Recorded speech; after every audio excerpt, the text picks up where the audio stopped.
इस वीडियो में हम देखते हैं class 9th chapter 4 linear equation in two variable का ग्राफिकल रिप्रेजेंटेशन। ठीक, क्योंकि जो न्यू एनसीईआरटी के जो चैप्टर दिया हुआ है ये चैप्टर 4, उसमें 4.1 है, 4.2 है। हमने 4.1 4.2 इससे पहले 4 वीडियो में कर ली है। अब क्योंकि एनसीईआरटी के बुक में नहीं दिया हुआ है, लेकिन हमारे 9th क्लास के सिलेबस में ये टॉपिक है, ग्राफिकल रिप्रेजेंटेशन ऑफ डाटा। और 4.1 में जो हमने चीज़ें पढ़ी थी और जो 4.2 में हमने चीज़ें पढ़ी थी, उनको और अच्छे से बेहतर समझने के लिए हमको ग्राफिकल रिप्रेजेंटेशन भी इसका समझना पड़ेगा। तो जो 4.1 और 4.2 की इंट्रोडक्शन एंड जो सॉल्यूशन वीडियो थी, उनके लिंक आपको इस वीडियो के डिस्क्रिप्शन में मिल जाएंगे। तो जरूर आप पहले उन वीडियो को जरूर से एक बार देख लेंगे सभी, और फिर समझते हैं graphical representation of A linear equation in two variable क्या होता है। तो उसके लिए सबसे पहले ये कुछ पॉइंट्स लिखे हैं इधर, जिनको हम लोग पढ़ेंगे, और फिर 1 बाय 1 इन सभी 8 पॉइंट को हम ग्राफिकली भी इनको हम डिटेल में ग्राफिकली इनकी स्टडी करेंगे। तो मैं एक बार यहाँ पर रिवाइज कर देता हूँ आपको, और आप इनको अपने नोटबुक में नोट कर लेंगे। ठीक है, तो पहला पॉइंट है the graph of every linear equation in two variable is a straight line. क्या कि किसी भी लीनियर इक्वेशन का जो कि टू वेरिएबल में होगी, उसका ग्राफ क्या होता है? एक स्ट्रेट लाइन। मतलब इस तरह की एक स्ट्रेट लाइन बनेगी। जब हम उसका ग्राफ बनाएंगे, कैसे बनाएंगे वो भी आपको समझाया जाएगा। दूसरा पॉइंट क्या है? There are infinite numbers of straight line passes through one point. There are infinite number of straight line passing through one point. मतलब अगर कोई पॉइंट है, एक पॉइंट से हम इनफाइनाइट स्ट्रेट लाइन पास करा सकते हैं। जैसे कि एक ही कराई, दूसरी लाइन भी इसी पॉइंट से, फिर तीसरी, चौथी, पांचवी, 6, 7, इस तरह से हम एक ही पॉइंट से अगर चाहें तो इनफाइनाइट स्ट्रेट लाइन ड्रॉ कर सकते हैं। नेक्स्ट पॉइंट क्या है?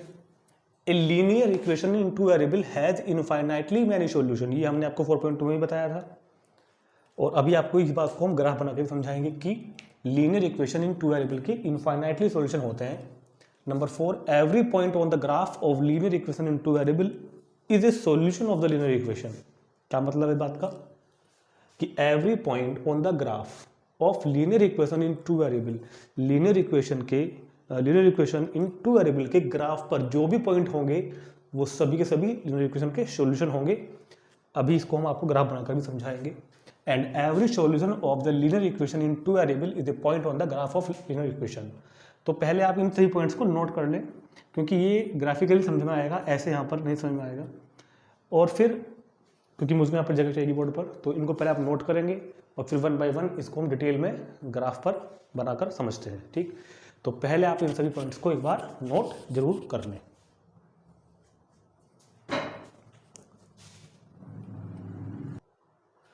तो देखते हैं पहला point, the graph of every linear equation in two variable is a straight line.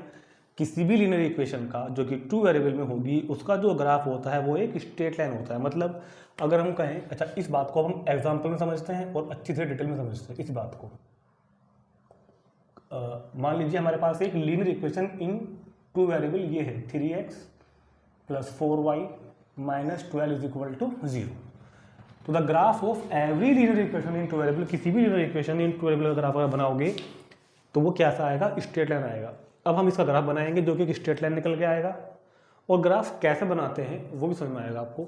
तो ग्राफ किसी भी इक्वेशन का ग्राफ बनाने के लिए आपको 2 पॉइंट की जरूरत है, कम से कम 2 पॉइंट की। ज़्यादा पॉइंट फाइंड कर लोगे कोई प्रॉब्लम नहीं है, लेकिन किसी भी लीनियर इक्वेशन का ग्राफ ड्रॉ करने के लिए आपको कम से कम मिनिमम 2 पॉइंट तो जरूर चाहिए ही चाहिए। और 2 पॉइंट को फाइंड करने का तरीका क्या होगा? सबसे पहले इसमें पुट करेंगे हम x = 0। x 0 पुट करो तो 3 × 0 + 4y - 12 = 0। 3 × 0 0 + 4y, 12 को उधर ले जाओ तो 4y = 12, तो y = ठीक है, तो y = 3। तो पहला पॉइंट हमने फाइंड किया। पहले क्या लिखते हैं? x वाला नंबर, x कितना था यहाँ पर? 0, y कितना था? 3। 2 पॉइंट फाइंड करने हैं, चाहे कैसे ही फाइंड करो। तो पहला पॉइंट 0,3। अब इसमें आप पुट करो y = 0। जब इसमें y की वैल्यू 0 पुट करोगे तो 3x + 4 × 0 -12 इज इक्वल टू 0। जहाँ पर y था वहाँ पर इसमें हमने इस बार 0 पुट किया, तो 3x + 4 × 0 -12, तो 3x - 12 इज इक्वल टू 0, तो 3x इज इक्वल टू 12, तो x इज इक्वल टू 12/3, तो value of x is equal to 4। तो यहाँ से पॉइंट क्या प्राप्त हुआ हमारे पास, पॉइंट आया x की वैल्यू 4 और y की वैल्यू 0।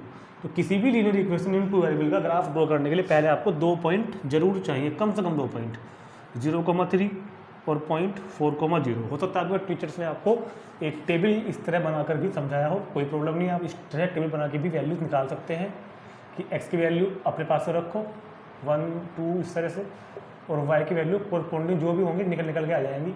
हमको तो वैल्यू चाहिए 2, कम से कम 2 वैल्यू जरूर चाहिए। अब जब आप इन 2 पॉइंट्स को फाइंड कर लोगे, जैसे कि हमने यहाँ पर 2 पॉइंट फाइंड किए हैं 0,3, 4,0। अब जरा आप चैप्टर नंबर 3 में पहुँचो, कार्टेशियन प्लेन में, कि how to plot 2 number on the Cartesian plane, कि 2 नंबर को कार्टेशियन प्लेन में हम कैसे प्लॉट करते थे, याद करो जरा। This number lie on the x axis because ordinate is 0 and this number lie on the y axis because abscissa is 0, याद है ना।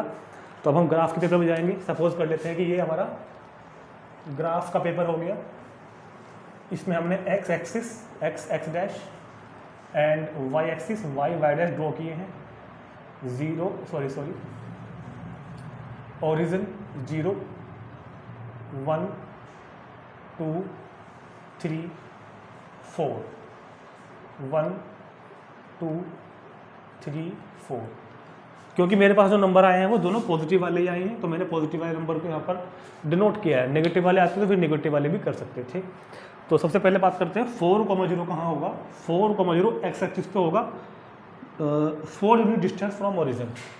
तो 4 unit distance from origin, this point is 4,0, ये वाला पॉइंट हो गया 4,0। And similarly we can locate point 0,3 on the y axis because abscissa is 0, so 0,3। इन दोनों पॉइंट्स को डॉटेड करने के बाद अब आप अपना स्केल उठाओगे और स्केल उठाकर इन दोनों लाइनों को ऐसे आप पॉइंट्स को आप दोनों को ज्वाइन कर दोगे स्ट्रेट लाइन से। स्ट्रेट लाइन से आप इनको ज्वाइन कर दोगे, तो इस तरह से हम लोग, ये जो हमने लाइन बनाई है, ये लाइन इस इक्वेशन की ग्राफ है। इस इक्वेशन का क्या है, ये ग्राफ। क्लियर होगी बात।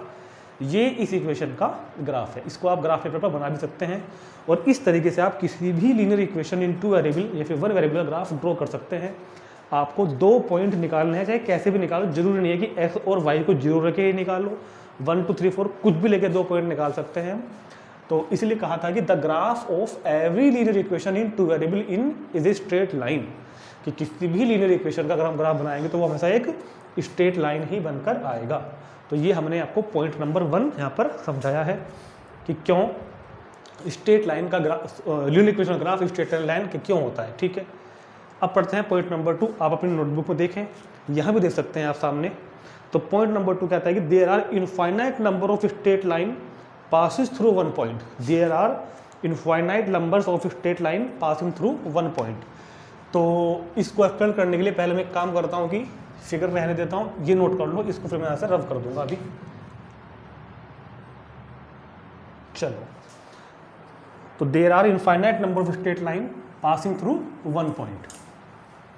तो दूसरा पॉइंट हमारा ये था कि अगर कोई पॉइंट है, अच्छा ये जो पॉइंट की बात कर रहे हैं ना, ये भी कहीं ना कहीं कार्टेशियन प्लेन में कहीं भी है। मान लीजिए पॉइंट यहाँ पे है या कहीं भी है, तो एक ही पॉइंट से इनफाइनाइट स्ट्रेट लाइन ड्रॉ हो सकती है, ये लिखा हुआ है। एक ही पॉइंट से इनफाइनाइट स्ट्रेट लाइन ड्रॉ कर सकते हैं। ठीक है, तो इसको कोई ग्राफ बनाने की जरूरत नहीं है, ये समझ में आ गया होगा कि एक पॉइंट से हम इनफाइनाइट स्ट्रेट लाइन ड्रॉ कर सकते हैं। ये लिखा है कि there are infinite straight line passes through 1 point. ठीक है, अब देखते हैं point number 3। A linear equation in 2 variable has infinitely many solution. A linear equation in 2 variable has infinite number of solution. तो तीसरा पॉइंट क्या है कि एक लीनियर इक्वेशन का के जो सॉल्यूशंस होते हैं वो इनफाइनाइटली सॉल्यूशन होते हैं। इसका रीज़न हमने आपको जब 4.2 समझाई थी उसमें भी बताया था इंट्रोडक्शन में कि x की वैल्यू 1 रखो, y के निकाल लो, तो एक पेयर बन गया। अब x की वैल्यू 2 रखो, y के निकाल लो, एक पेयर और बन गया। तो x की इनफाइनाइट वैल्यू रखते रहो या y की वैल्यू रखते रहो और x की निकालते रहो, निकलते चलेंगे इनफाइनाइटली।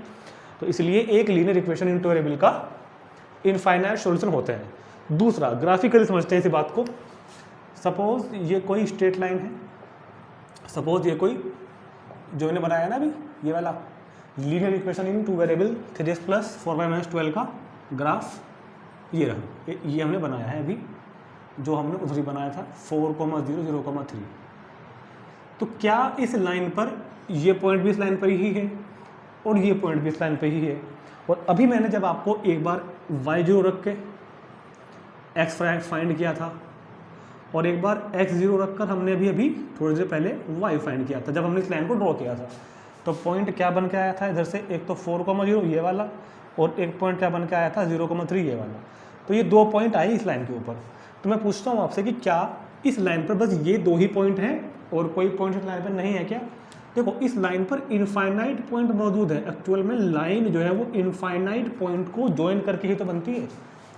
एक पॉइंट, ये जो जितने भी ये पॉइंट होंगे, जितने भी ये पॉइंट अगर आपको दिखाई दे रहे हो ठीक से, और अभी इनके बीच में भी इनफाइनाइट पॉइंट होंगे, तो इन सभी इनफाइनाइट पॉइंट्स को ज्वाइन करके ही तो लाइन बनती है।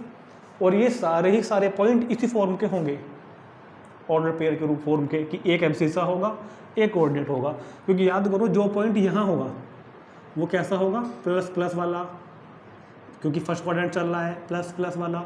ऐसे कुछ पॉइंट यहाँ भी हैं, कुछ पॉइंट यहाँ भी हैं। और लाइन को हम दोनों तरफ एक्सटेंड भी कर सकते हैं इनफाइनाइटली। ये तो आप जानते होंगे पहले से कि a line can extended from both side, ठीक है। तो इसलिए एक लाइन पर इनफाइनाइट पॉइंट्स होते हैं, एक लाइन पर इनफाइनाइट पॉइंट्स होते हैं, और ये सारे पॉइंट्स ही लाइन के सॉल्यूशन बोले जाते हैं। तो इसलिए हमने बताया था कि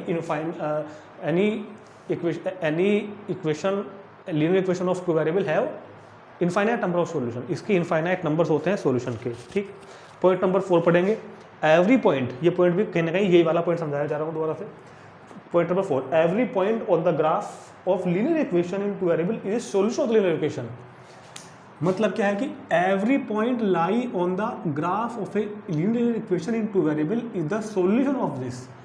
इस लाइन पर जितने भी ये पॉइंट है ना, इस लाइन पर जितने भी ये पॉइंट है, ये सब के सब इस लाइन के सॉल्यूशन है। ये लिखा हुआ है पॉइंट नंबर 4, ठीक है, कि every point lie on the straight line. Graph के ऊपर जो पॉइंट पड़ेगा वो सारे के सारे पॉइंट इस लाइन का सॉल्यूशन है। और अब उल्टा लिखा हुआ है, उल्टा क्या लिखा हुआ है कि every solution of the linear equation into variable is the lie on the straight line. जो भी मतलब जो सॉल्यूशन होंगे वो स्ट्रेट लाइन पर लाई करेंगे, मतलब पढ़ेंगे। और अगर कोई पॉइंट स्ट्रेट लाइन पर पड़ रहा है तो वो उसको सॉल्यूशन भी होगा। मान लो मैं ये कहूँ कि एक पॉइंट यहाँ है, मान लो ये पॉइंट है 5,6, मैं कहूँगी क्या ये पॉइंट इस लाइन का सॉल्यूशन है क्या? नहीं है। क्यों? क्योंकि इस लाइन पर नहीं पड़ रहा। जो पॉइंट इस लाइन के ऊपर पड़ रहे हैं, जो पॉइंट इस लाइन के ऊपर पड़ रहे हैं वो ही सॉल्यूशन है। इसके अलावा कोई पॉइंट यहाँ का होगा, ये इस जगह का, यहाँ का कोई पॉइंट यहाँ का, यहाँ का, ये पॉइंट इस लाइन के सॉल्यूशन नहीं है। तो पॉइंट नंबर 4 यही लिखा हुआ है कि जो भी पॉइंट होंगे लाइन के ऊपर वो सब इस इक्वेशन के सॉल्यूशन होंगे, और जो ऑर्डर पेयर इक्वेशन के सॉल्यूशन होंगे वो सब के सब लाइन के ऊपर ही पड़ेंगे, ठीक। अब पढ़ते हैं पॉइंट नंबर 5। अब पॉइंट नंबर 5 के लिए पहले आप इसको नोट कर लो, इसको मैं यहाँ से रब करने वाला हूँ अभी। अब देखते हैं पॉइंट नंबर 5। पॉइंट नंबर 5,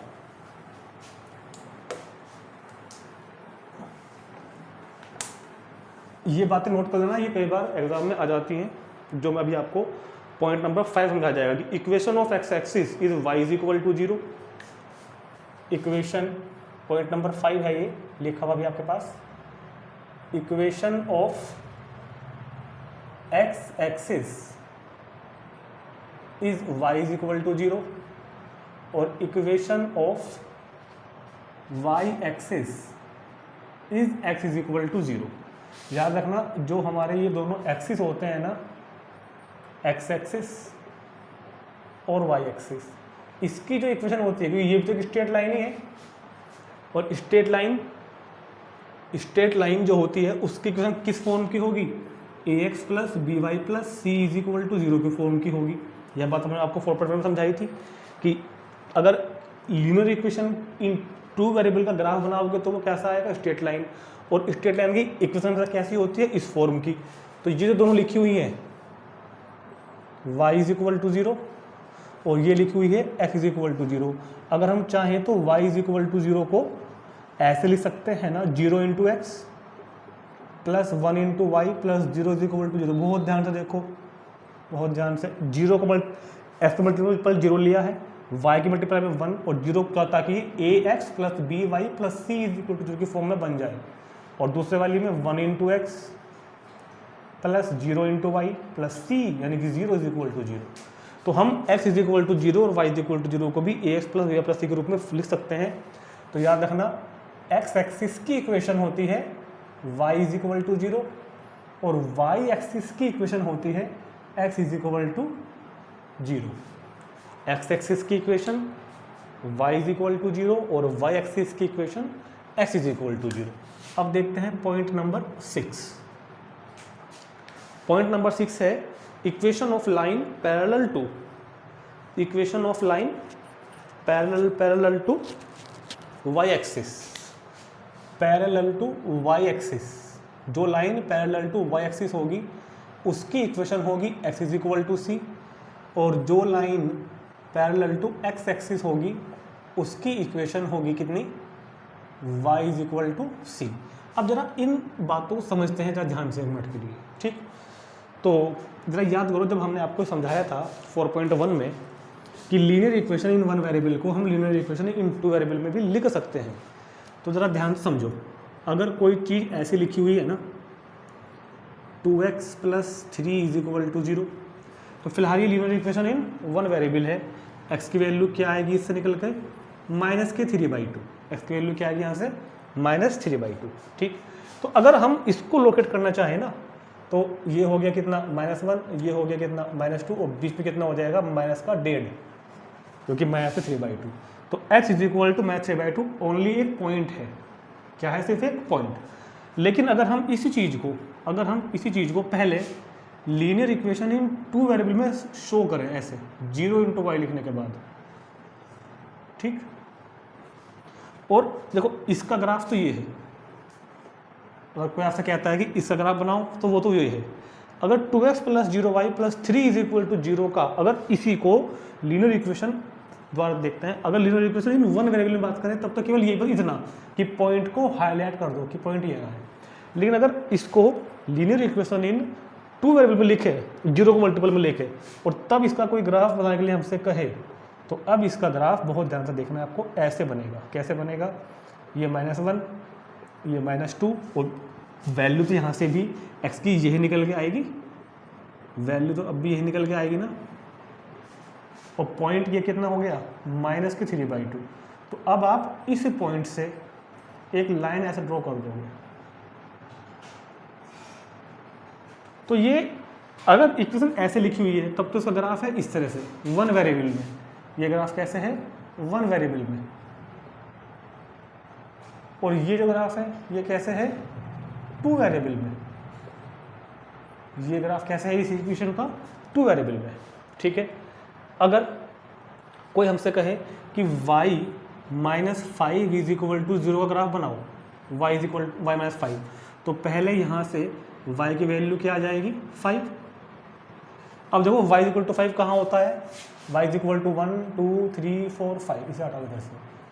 तो ये कितना हो गया, y की वैल्यू 5, बस 5। ये तो हो गया इसका ग्राफ वन वेरिएबल में।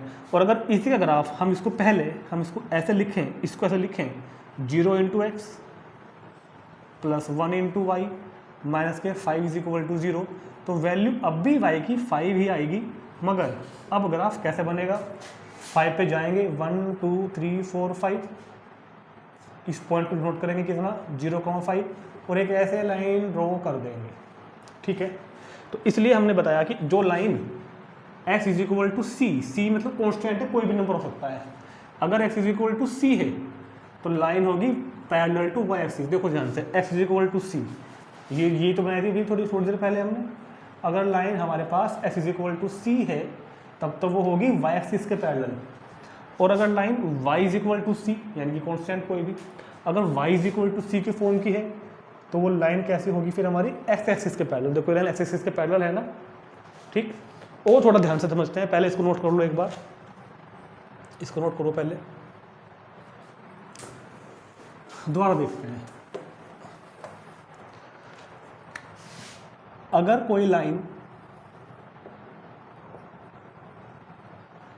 कोई line x is equal to c के फॉर्म की है, x is equal to c means x is equal to any constant, तो वो लाइन होगी y एक्सिस के पैरेलल। मतलब वो लाइन या तो ऐसी बनेगी या इधर बनेगी। x इज इक्वल टू सी मतलब कोई भी नंबर हो, x is equal to D मतलब कोई भी नंबर हो, अगर इधर हुआ तो x is equal to A, कोई भी नंबर हो। तो जितनी भी line x is equal to constant होंगी, x is equal to constant, वो सब की सब y एक्सिस के पैरेलल बनेंगी। मान लीजिए हमसे किसी ने कहा कि x इज इक्वल टू -4 इस स्ट्रेट लाइन का ग्राफ बनाओ, तो आपको ये देख लेना है कि ये x is equal to c के फॉर्म की है, x is equal to c के फॉर्म की है, तो किसके पैरेलल बनेगी, y एक्सिस के। उल्टा है, x इज इक्वल टू सी तो y के पैरेलल, और कितनी डिस्टेंस पे, -4 पे, -1 -2 -3 -4 ऐसे। अगर हमसे कहा कि x इज इक्वल टू 3 का ग्राफ बनाओ, तो ये भी तो x is equal to c की फॉर्म की है ना, और कहाँ बनेगी, 3 यूनिट पे, प्लस साइड में, तो प्लस ये होता है एक्सिस का 1 2 3 और y के पैरेलल, इस तरह बनेगी line x is equal to 3। ठीक हो गया। ऐसे देखते हैं y वाली, अगर कोई line y is equal to c के फॉर्म की है, y इज इक्वल टू 2 है, तो ये बनेगी x एक्सिस के parallel, y is equal to 2 x x dash y y dash, तो ये बनेगी y इज इक्वल टू 2 है ना, तो बनेगी x एक्सिस के पैरेलल और 2 डिस्टेंस पे 1 2 ऐसे। तो इसलिए बताया था पॉइंट नंबर 6 आपको और पॉइंट नंबर 7 कि जो line x is equal to c के फॉर्म की होगी वो y एक्सिस के पैरेलल होगी, और जो line y is equal to c की फॉर्म की होगी वो x एक्सिस के पैरेलल होगी। ठीक। और जो 2 पॉइंट ऊपर लिखे हुए हैं ना, वो भी कहीं ना कहीं इन्हीं से जुड़े हुए हैं। ध्यान समझते हैं एक बार और। मान लीजिए हमने कहा कि y is equal to 2 line है ये वाली, y इज इक्वल टू 2। अब हमने कहा कि ना y इज इक्वल टू 1 बनाओ, तो y इज इक्वल टू 1 हो गई। हमने कहा y इज इक्वल टू थोड़ा सा और कम कर दो, 1/2 ले लो, 0.5 ले लो, तो y इज इक्वल टू अब और कम आ जाएगा नीचे। हमने कहा y इज इक्वल टू और कम कर दो, 0.1 कर दो, तो और कम आ जाएगा नीचे। समझ रहे हैं बात को क्या हो रहा है। हमने कहा बिल्कुल y इज इक्वल टू 0 ही कर दो, तो y इज इक्वल टू 0 मतलब बिल्कुल x एक्सिस। तो इसीलिए कहा है कि x एक्सिस की equation y is equal to 0। ऐसे ही ये वाली है, जब x इज इक्वल टू 3 है तो यहाँ है, x इज इक्वल टू 2 होगी तो यहाँ होगी, x इज इक्वल टू 1 यहाँ होगा, x is equal to 0.5, x is equal to 0.1, x is equal to 0.001। हम बिल्कुल कम आ रहे हैं। जब हम x इज इक्वल टू 0 पे आ जाएंगे, x इज इक्वल टू 0 पे, तो क्या बोला जाएगा, y एक्सिस। तो इसलिए कहा है x इज इक्वल टू 0 किसकी इक्वेशन है, y एक्सिस की। ठीक है। तो इस तरह हमने आपको समझाया कि x एक्सिस की equation y is equal to 0 क्यों है, और y एक्सिस की equation x is equal to 0 क्यों है, और पैरेलल टू y एक्सिस अगर कोई लाइन है तो x is equal to c, और पैरेलल टू x एक्सिस अगर कोई लाइन है तो y is equal to c। ठीक। ये बातें नोट करेंगे, और एक दो बातें और नोट करेंगे अभी पॉइंट नंबर 8 पर जाने से पहले। पॉइंट नंबर 8 पर हम जाएं इससे पहले आपको एक दो बातें और भी याद करनी है, लिखनी है, अभी समझाएंगे जरा। पॉइंट नंबर 8 पर जाने से पहले याद रखना, अगर कभी भी ax प्लस बी है इज इक्वल टू 0, तो ये हमको क्या देगा, पॉइंट, गिव्स ए पॉइंट। जो भी इक्वेशन इस रूप की लिखी हुई होगी ax plus B is equal to 0, तो उससे हमको हमेशा एक पॉइंट मिलेगा। क्लियर। अगर ये इक्वेशन हमने ऐसे लिख दी ax plus 0y plus B है वही, मगर ये इन 1 वेरिएबल है, अब ये इन 2 वेरिएबल होगी, तो ये हमको देगा एक straight line, gives a straight line, gives a straight line. ax plus B is equal to 0 gives a point, और ax plus 0y plus C gives a कितना, स्ट्रेट लाइन। और ये तो आप जानते ही हैं कि ax plus B Y plus c तो स्ट्रेट लाइन है ही बिल्कुल। तो हम ये तो हमारा चैप्टर चल रहा है, ये भी क्या होगा, गिव्स ए स्ट्रेट लाइन। ठीक। और ये भी याद रखना है आपको, 2 स्ट्रेट लाइन, जो 2 स्ट्रेट लाइन होती हैं आपस में, 2 स्ट्रेट लाइन्स, नोट करना कहीं पर, 2 straight lines meets always at a point, at a point. दो स्ट्रेट लाइन हमेशा एक ही पॉइंट पर मिलती हैं। मान लो ये एक स्ट्रेट लाइन है और ये एक दूसरी स्ट्रेट लाइन, तो ये कहाँ मिलेगी? हमेशा एक पॉइंट पर। वैसे ही बात को हम ज़्यादा और बेहतर क्लास टैप में पढ़ेंगे, जब टैप में पहुँचेंगे। फिलहाल याद रख सकते हो कि दो लाइन जहाँ मिलती है वो एक हमेशा पॉइंट पर मिलती है, ठीक। अब देखते हैं आपका ये पॉइंट नंबर 8 जो रह गया है, बहुत ही इंपॉर्टेंट है। और इस पॉइंट के देखो बराबर मैंने स्टार बनाया हुआ है, क्योंकि इसमें मुझको आप एक बात और भी समझानी है। समझाना मुझको ये है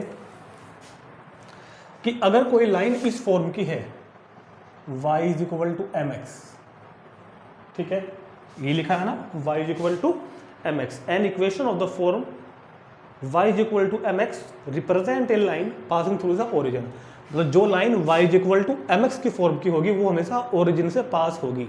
अभी आपने देखा था कि थोड़ी देर पहले हमने ग्राफ बनाया था 3x plus 4y is equal to 12 का, तो क्या ये ओरिजिन से पास हुआ है? क्या नहीं हुआ। अगर कोई line y is equal to m x है, m की वैल्यू कुछ भी हो सकती है, 1 2 3 कुछ भी, लाइन आपकी y is equal to 1 into x है मान लो, मतलब कि y is equal to x है।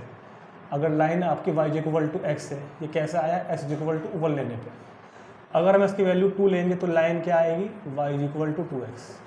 अगर हम इसकी वैल्यू 3 लेंगे तो लाइन क्या आएगी? y is equal to 3x। तो जो भी m की वैल्यू कुछ भी हो सकती है, नेगेटिव पॉजिटिव फ्रैक्शनल पॉइंट में कुछ भी ले सकते हैं हम। ये मैंने s लिख दिया m की वैल्यू मान लिया आपने ली 3/8, तो क्या बना? y is equal to 3/8x।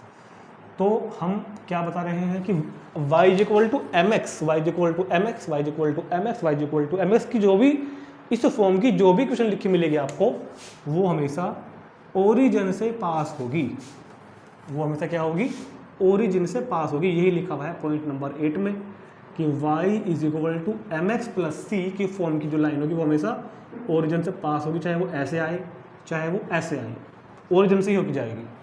इसी बात को दूसरे शब्दों में हम ऐसे भी कहते हैं, if c is equal to 0 in ax plus B Y plus C is equal to 0। अगर किसी स्ट्रेट लाइन की जो स्टैंडर्ड फॉर्म होती है ना, उसमें जो c है वो 0 है, अगर दोनों बातें एक ही है, देखो वहाँ पे c नहीं है ना कहीं, ये टर्म कौन सी है? y वाली, ये टर्म कौन सी है? x वाली। भाई इसको भी तो आप y को उधर ले जाके ऐसे लिख सकते हैं, m x minus y is equal to 0। अगर चाहो तो y को उधर ले जाओ तो क्या बन गया? एम एक्स माइनस वाई, ये भी तो इसी फॉर्म की बन गई। तो मेरा मतलब कहने का ये है कि अगर कोई लाइन सिर्फ ऐसी है, सिर्फ ऐसी है, a x plus B y is equal to 0, मतलब अगर किसी भी स्ट्रेट लाइन की इक्वेशन में, किसी भी लीनियर इक्वेशन में कांस्टेंट टर्म जो होती है वो 0 लिखी हुई है, अगर कांस्टेंट टर्म 0 है तो वो line always passes through origin होगी। ऑलवेज क्या होगी? Passes through origin. तो कहने का मतलब यह है कि जिस लाइन में कांस्टेंट टर्म, जिस इक्वेशन में कांस्टेंट टर्म 0 होगी, चाहे वो y is equal to m x plus y is equal to m x हो, चाहे वो a x plus y is equal to 0 हो, मतलब अगर स्ट्रेट लाइन, अगर लीनियर इक्वेशन में x वाली टर्म भी है, y वाली भी है, मगर कांस्टेंट टर्म नहीं है, कांस्टेंट टर्म नहीं है, या दूसरे शब्दों में क्या बोलूँगा, कांस्टेंट टर्म 0 है, तो लाइन हमेशा ओरिजिन से पास होगी। जैसे कि हमने कहा कि 2x plus 3y is equal to 0। अब बताओ इसमें ए एक्स भी है, बी वाई भी है, सी तो नहीं है ना, या फिर ये कहूँ कि सी 0 है ना। तो ये जब इसका ग्राफ बनाओगे, ग्राफ कैसे बनेगा वो हम 10th में सीखेंगे, फिलहाल हमारे सिलेबस में नहीं है। तो वो ओरिजिन से पास होगा। अगर कोई लाइन लिखी हुई है ऐसे f5 is equal to 8y, तो इसमें भी c 0 है ना, तो ये भी, इसका ग्राफ भी कहाँ से पास होगा? ओरिजिन से। ये सभी लाइन ही, इनमें कांस्टेंट टर्म 0 है, देखो ध्यान से। तो जो line y is equal to m x plus c की फॉर्म की हो, या जो लाइन इस फॉर्म की हो, या फिर ये कहूँ कि जिस लाइन में कांस्टेंट टर्म 0 है, जिस लाइन में कांस्टेंट टर्म 0 है, वो ऑलवेज पास थ्रू ओरिजिन। ठीक, ये आपको इसको नोट करो। और ये आपको इसलिए समझाया क्योंकि एग्जाम में क्वेश्चन आता है कई बार कि which of the following line passes through the origin, और बच्चों को पता नहीं होता कई बार। मान लीजिए एक ऑप्शन ये दे दिया मैंने, और एक ऑप्शन हमने ये दे दिया, एक ऑप्शन हमने ये दे दिया, और एक हमने दे दिया, और हमने कहा कि which of the following line passes through the origin, इनमें से कौन सी लाइन ओरिजिन से पास होगी। तो क्या अब हम इन चारों का बैठ के ग्राफ बनाए पहले 20 मिनट। भाई दो तरीके हैं ना, या तो बैठ के चारों का ग्राफ बना लो। जब ग्राफ बनाओगे अगर लाइन ऐसे गई तो पास नहीं हो रही ओरिजिन से, ग्राफ ऐसे गया तो पास नहीं हो रहा ओरिजिन से, और अगर ग्राफ ऐसे गया मतलब ऐसे गया तो पास हो रही है। मगर ये तो टाइम वेस्ट होने वाली बात होगी ना कि हम बैठ के चारों का ग्राफ बनाएं और फिर देखें बैठ के कि ये पास हो रही है या नहीं हो रही ओरिजिन से। तो बेहतर तरीका क्या है, जिस इक्वेशन में कांस्टेंट टर्म जीरो है, जिस इक्वेशन में कांस्टेंट टर्म जीरो है वही लाइन हमेशा ओरिजिन से पास होगी। यहाँ 8 है ना, ये नहीं होगी।